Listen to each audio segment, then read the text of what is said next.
Greetings fellow PS3ers and welcome to Access episode 41. Coming up this week, we check out the ace lineup at Namco Bandai's recent showcase in London, throw ridiculous gun ideas at boss of Borderlands 2 Randy Pitchford, and swoon over the new white PS3 in our PlayStation briefing. First up though, put your clever face on for our dimension-hopping game of the week, Quantum Conundrum.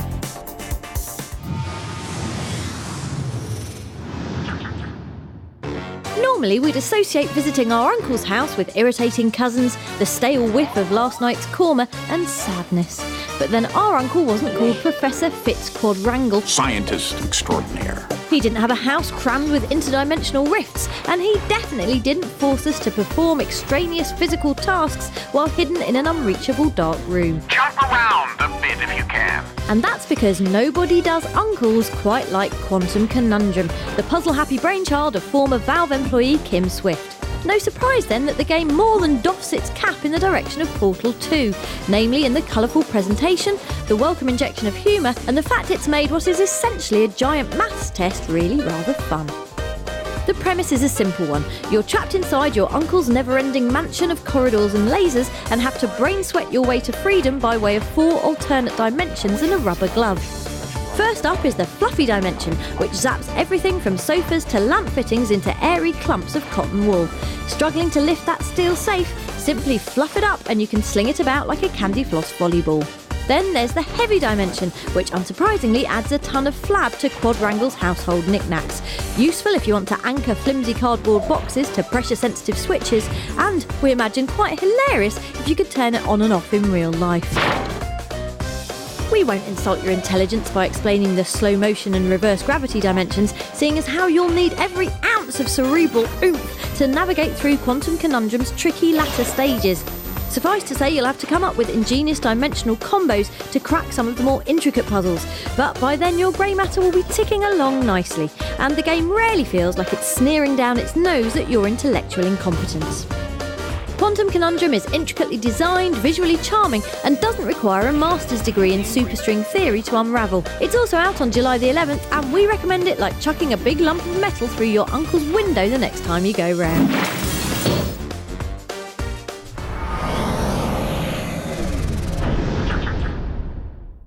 Prepare to get drenched with the news hose. It's time for your PlayStation briefing. First up, competition time. If you missed out on the spellbinding sorcery when it abracablammed PS3 back in May, you're now in with a chance of bagging a free copy of the game, along with a PlayStation 3 console, a PlayStation Move motion controller, a PlayStation Move navigation controller, a PlayStation Eye camera, an exclusive sorcery t-shirt, and not these glasses. Full details on how to enter are at facebook.com/PlayStation Access, and please do, otherwise we'll keep showing you this. It was Independence Day last week, which to us just means Will Smith and Jeff Goldblum sucking cigars and punching aliens, but to the USA means a brand new Assassin's Creed 3 trailer. It's called Rise and shows a bunch of Americans who don't like the British very much. More importantly, it marks the start of Ubisoft's countrywide gameplay tour, whereby you can pop into your local game store for a live demo of Assassin's Creed 3 in action. For a full list of stores taking part, head to assassinscreed.ubi.com.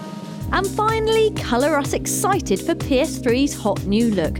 Not only is it whiter than Christmas and slimmer than Keira Knightley, it comes packing a hefty 320GB hard drive, and you'll automatically get a free 90-day subscription to PlayStation Plus. That's like having your cake, eating it, and getting to lick the icing out of the bowl afterwards. To get your hands on a white PS3, head to game.co.uk right now. That's it for your PlayStation briefing. We'll have more next week.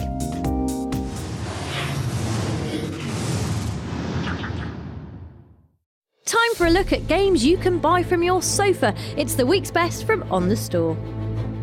Game of Thrones won't be on the telly again for ages, and you've still got a few weeks until Skyrim's Dawnguard DLC comes out, so why not get your swords and sandals fix with Dungeons & Dragons Daggerdale, available for download today.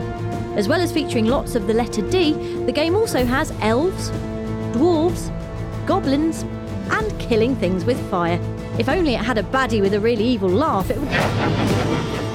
Oh, well played, Daggerdale. Well played. A little less orc-infested is this latest slice of DLC for the still there and still brilliant Little Big Planet 2.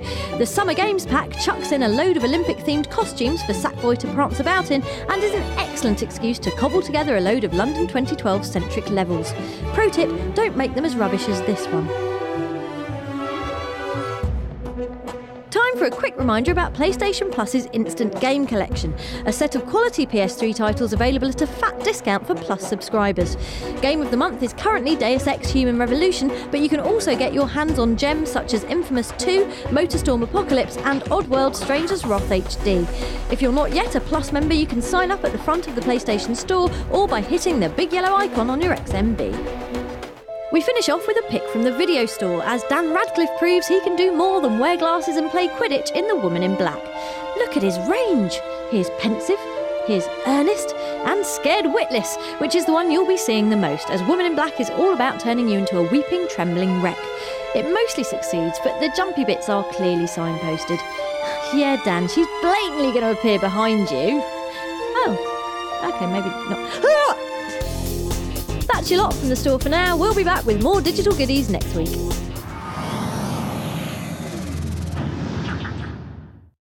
Borderlands 2 is wubbing its way towards a September release, boasting a lineup of guns bigger than the moon. With this in mind, when we recently caught up with head of Gearbox Software Randy Pitchford, we decided to throw some gun ideas of our own his way. So let's play Pitching with Pitchford! OK, Randy, first up, the Texan, a supersized rifle that comes with no fewer than 4 barrels, fittings for up to 17 attachments and sights, and makes the Dixie horn noise from Dukes of Hazzard when fired. Comes in chrome with optional cheese topping. Too big to actually carry. Because we put cheese on everything in Texas? Is that the... You know, actually, if it's deep fried, that's what we do. We deep fry everything. So you got to deep fry the gun, and that's what really juices it up a lot. And wrap it in bacon. Then now you're on to something. Then we've got the British Summer Launcher, a cannon that shoots out a miserable grey cloud that covers the entire landscape and produces an incessant apologetic drizzle. Enemies are all forced to get out umbrellas and are paralysed by constant tutting. If we would Borderlands that up, we'd have electricity coming out of the sky, we'd have guys jibbing, heads exploding. We'd want to really turn that to 11. The Catatonic bombards the enemy with endless gifs of really cute internet kittens. Enemy cannot do anything for at least half an hour. I think that might work on some of the human creatures on Pandora, but the problem is there's a lot of indigenous life. They'll just want to eat the damn things. But I think that would work for, I think there's a soft side in the heart of every bandit on Pandora, so I think that could be effective. Thanks, Randy. We'll have more on Borderlands 2 very soon.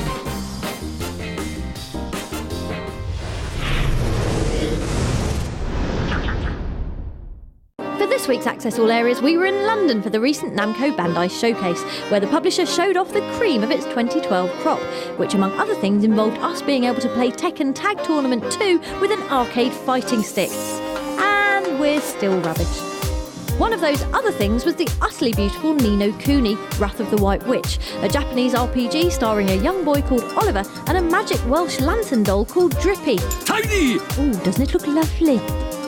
The game's a collaboration between JRPG veterans Level 5 and Spirited Away animators Studio Ghibli, which explains why it looks even more beautiful than Audrey Tattoo's dimples. Also flying the JRPG flag for Namco is Tales of Graces, so we sat down with the roguishly handsome and brilliantly named Hideo Baba to talk us through it. In Japan, most players grow up watching anime. We want to show our respect to that industry by using that art style in the game. We blend our animation style with warm, watercolour art styles to create the world of Tales of Graces. To round off the day, we had a chat with Access favourite and Tekken Tag Tournament 2 producer Katsuhiro Harada and did our usual hard-edged journalism thing by asking what Kazuo would buy Daddy Heihachi for his birthday. If Kazuya were to buy a present for his father, it would most likely be a box which exploded when you opened it, or perhaps some hair loss cream, which actually kills him in 2 or 3 days. Maybe something like that. But what about Rubbish Dinosaur Gone? Why isn't he in the game? I got so many complaints for putting him into the game, and it's kind of interesting how, once time has passed, everyone says, bring back Gone, bring back Gone. If you're going to complain now, I wish you had liked him the first time round. Thanks to Harada-san, Baba-san and all at Namco Bandai. We'll have loads more on Ni no Kuni, Tekken Tag Tournament 2 and Tales of Graces very soon.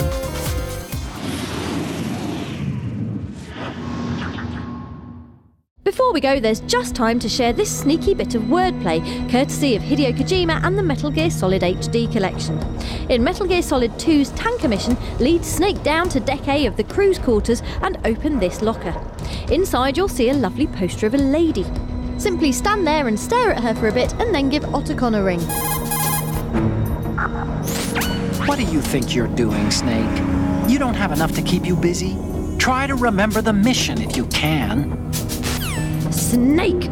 That's just wrong. But then you do get the Snake Beater trophy, so it's all worth it in the end. See you next week!